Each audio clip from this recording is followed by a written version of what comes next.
2025년 7월 29일 화요일 아침을 여는 생명의 큐티 시간입니다. 오늘 말씀은 에스겔서 7장 1절에서 13절 말씀을 가지고 죄악에 임하는 긍휼 없는 심판이라는 제목으로 함께 말씀을 나누도록 하겠습니다. 자, 오늘 말씀 들어가기에 앞서서 어제 말씀 간단하게 좀 보겠습니다. 하나님께서는 우상 숭배하던 산당을 다 멸하시고 이스라엘 자손이 칼과 기근과 전염병으로 죽임을 당하게 하신다고 하였습니다.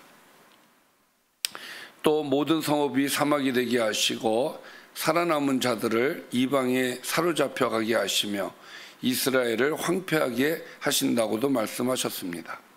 그러면 이스라엘 자손은 하나님이 여호와인 줄 알게 될 것이다 라고 말씀을 하셨습니다. 자, 오늘 말씀 들어가겠습니다. 또 여호와의 말씀이 내게 임하여 이르시되 너 인자야, 주 여호와께서 이스라엘 땅에 관하여 이같이 말씀하셨느니라. 역시 이스라엘과 관계된 예언이 되겠습니다. 끝났도다. 이 땅 사방의 일이 끝났도다. 자, 여기에서 끝났다. 무엇이 끝났느냐? 이 사방의 일이 끝났다라고 되어 있죠. 사방의 일이라고 하는 건 이스라엘 온 땅, 즉 남유다 전역에 걸친 악행, 부패, 타락 이런 것들이 이제는 끝났다. 더 이상 할 수도 없다. 이런 얘기가 되는 거예요. 그러니까 끝났다는 거는 이제 종말이다. 이제 심판이다. 이제 그 얘기죠. 그러니까 더 이상 죄를 짓고 싶어도 짓지 못하는 그런 날이 왔다. 그 얘기입니다. 이제는 너에게 끝이 이르렀나니 내가 나의 진노를 네게 나타내어 너의 행위를 심판하고 내 모든 가증한 일을 보응하리라. 그러니까 끝이 이르렀다라는 것은 이제 심판의 임박성, 이제 바로 심판을 하시겠다라는 말씀이 되어지는 것이고, 이제 내가 진노를 너에게 나타낸다. 그래서 너의 행위를 심판하고 너의 모든 가증한 일, 이 가증한 일들이 뭐예요? 하나님께서 혐오하시는 어떤 우상숭배, 불의, 부도덕 이런 것들이죠. 이런 것들을 보응하시겠다라고 선언을 하고 계시는 거예요. 내가 너를 불쌍히 여기지 않냐며. 하나님은 긍휼의 하나님이신데 하나님께서는 이제 심판하시는 이 시점에서는 심판의 하나님으로서 나는 더 이상 너를 불쌍히 여기지도 않을 것이고 긍휼히 여기지도 아니할 것이다. 이렇게 선언하고 계시죠. 너의 행위대로 너를 벌할 것이다. 너의 가증한 일이 너희 중에 나타나게 하리니 내가 여호와인 줄 너희가 알리라. 자, 하나님께서는 더 이상 긍휼의 하나님으로 계시지 않겠다라고 말씀하시는 것은 심판이기 때문에 그렇습니다. 자, 내가 여호와인 줄 너희가 알리라. 이게 목적이죠. 에스겔서에서 자주 나오는 선언인데 이것은 하나님의 정체성과 주권이 심판을 통해 드러난다라는 것을 이야기를 하시는 거예요. 심판을 통해서 내가 여호와인 줄 알게 하겠다. 이 말씀이 되는 것이죠. 주 여호와께서 이같이 이르시되 재앙이로다. 비상한 재앙이로다. 이렇게 얘기를 해요. 비상한 재앙, 한 번도 경험해 보지 못한 특별하고 극심한 파멸이라는 의미를 갖고 있는 단어인데 그런 재앙이 왔다는 것이죠. 그것이 왔도다. 자, 심판이 더 이상 미래의 일이 아닌 이제 현실이 되었다라는 이야기를 하는 거예요. 끝이 왔도다. 이 다 같은 얘기죠. 끝이 왔도다. 끝이 왔도다. 그 세 번을 강조를 합니다. 끝이 너에게 왔도다. 볼지어다 그것이 왔도다. 자, 이것은 끝이 왔다라는 걸 강조하시는 말씀이에요. 이제는 하나님의 참으심이 이제 끝났고 이제 심판만이 남았다. 그런 얘기가 되겠습니다. 이 땅 주민은 예루살렘 주민을 포함한 유다 전체를 얘기하는 것이죠. 정한 재앙이 너에게 임하도다. 정한 재앙. 정한이라는 말은 정해진 재앙. 그러니까 하나님의 계획과 작정 속에 있는 그 재앙을 이야기하는 것이죠. 그 재앙이 너에게 임하도다. 때가 이르렀고 날이 가까웠으니 요란한 날이요 산에서 부르는 날이 아니로다. 요란한 날이라고 되어 있죠. 전쟁, 심판, 재난, 멸망이 덮치는 날, 이 날을 얘기하는 거예요. 이 날이지 산에서 즐거이 부르는 날이 아니다. 산에서 즐거이 부른다는 것은 예배와 축제의 날이 아니다 이거예요. 뭐 제사로 드리면서 절기를 지면서 기쁨을 누리는 그런 날이 아니라 요란한 날이다. 전쟁이 일어나고 심판이 일어나고 재난이 일어나고 멸망이 일어나는 그런 날이다. 계속해서 심판에 대한 이야기를 하고 계십니다. 바로 오늘이다. 이제 이란 얘기죠.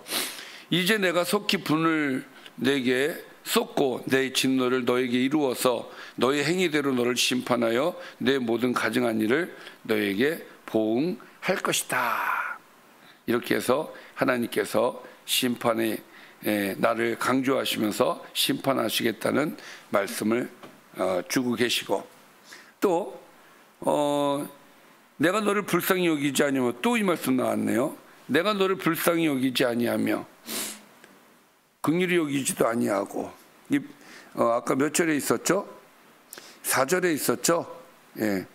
내 행위대로 너를 벌하여 너희 가증한 일이 너희 중에 나타나게 하리니 나 여호와가 때리는 이임을 내가 알리라. 이번에는 하나님께서 때리는 이라고 얘기하고 계셔요. 그러니까 심판하시는 하나님이시다라는 것을 강조해서 지금 말씀하고 계십니다. 참 안타까운 일이죠. 이런 심판이 왔다라는 자체가. 볼지어다 그날이로다. 계속 그 심판의 날을 얘기하고 계셔요. 볼지어다 그날이로다. 볼지어다 임박하도다. 정한 재앙이 이르렀으니 몽둥이가 꽃이 피며 교만이 싹이 났도다. 여기에서 몽둥이가 꽃이 피었다라는 것은 죄에 대한 징벌이 이제 완전히 자라서 열매를 맺었다는 뜻이에요. 즉 몽둥이가 꽃을 피웠다는 말을 다시 얘기하면은 심판의 도구가 준비를 마쳤고 이제 실행만 남았다라는 그런 말씀이 되겠습니다. 그리고 교만이 싹이 났도다라는 것은 하나님의 경고를 무시하고 백성들이 오히려 교만하게 하며 자신들의 죄를 정당히 했다라는 의미로서 하나님의 심판을 때가 바로 앞에 왔다라는 그런 내용이 되는 것이죠. 그러니까 교만의 결말은 결국 하나님의 심판이라는 교훈이 이 안에 담겨져 있어요. 자, 11절입니다. 포악이 일어나서 죄악의 몽둥이가 되었은즉, 포악이 일어나서 죄악의 몽둥이가 되었다라는 것은 사람들이 만든 죄의 구조와 또 폭력이 결국 자신들을 치는 막대기가 되었다라는 의미이죠. 이 아이러니입니다. 그들도 그 무리도 그 재물도 하나도 남지 아니하며 그 중에 아름다운 것도 없어질 것이다. 아름다운 것은 성전, 예루살렘의 영광, 문화적 자산, 뭐 이런 것들일 거예요. 자, 외적 아름다움 같은 것들을 얘기하겠죠. 그런데 외적 아름다움이나 자랑할 만한 것도 이제 하나도 남기지 않을 것이다 라는 말씀이죠. 참. 자, 때가 이르렀고 날이 가까웠으니 사는 자도 기뻐하지 말고 파는 자도 근심하지 말 것은 진노가 그 모든 무리에게 임함이로다. 여기에서 사는 자도 기뻐하지 말고, 사는 자는 누구를 얘기합니까? 이익을 기대하며 투자하거나 소유를 확장한 사람을 얘기를 하는데 그 미래의 이익을 보고 기뻐할 것 아니겠습니까? 그런데 기뻐하지 말고, 파는 자도 근심하지 말라는 것은, 파는 것은 가진 것을 이제 내어놓는 것 아니겠습니까? 그래서 손해를 보고 떠넘기거나 생계를 위해 매각하는 사람을 여기서 얘기하는 것인데, 그러한 손해나 궁핍 때문에 더 이상 근심하지 않아도 된다. 그럴 일이 없다 이제. 왜? 때가 이르렀고 날이 가까웠기 때문이다. 그러니까 이때 심판의 날이 바로 임박했음을 이야기하는 것이죠. 그 모든 무리에게 임함이로다. 파는 자가 살아있다 할지라도 다시 돌아가서 그 판 것을 얻지 못하리니. 자, 이 말씀은 레위기에서 말씀하시는 희년제도를 생각을 해야 되는데, 희년제도가 있죠. 그 가나안에서 땅을 팔았을지라도 희년이 되면 원래 그 주인에게 다시 되돌려주는 그런 제도입니다. 그러니까 파는 자가 살아있다 할지라도 다시 돌아가서 그 판 것을 얻지 못한다는 것은 심판으로 인해서 그 기회를 얻을 수가 없다는 얘기죠. 자, 이것은 묵시가 모든 무리에게 돌아오지 아니하고 사람이 그 죄악으로 말미암아 자기의 목숨을 유지할 수 없으리라 하였음이로다. 그러니까 죽은 다음에는 이런 혜택을 누릴 수가 없기 때문에 기회가 오지 않는다, 이 얘기죠.